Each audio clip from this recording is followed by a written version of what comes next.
சொல்லி வாய்ப்புல அடிச்சாங்க. அதெல்லாம் ஒண்ணும் பண்ணாது, விடுங்க.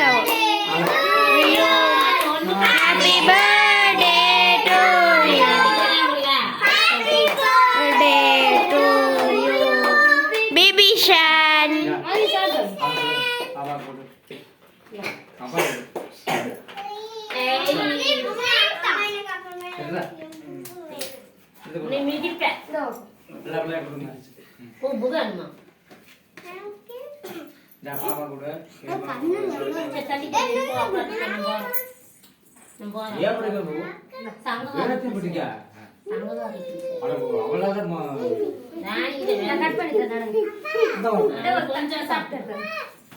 பாப்பா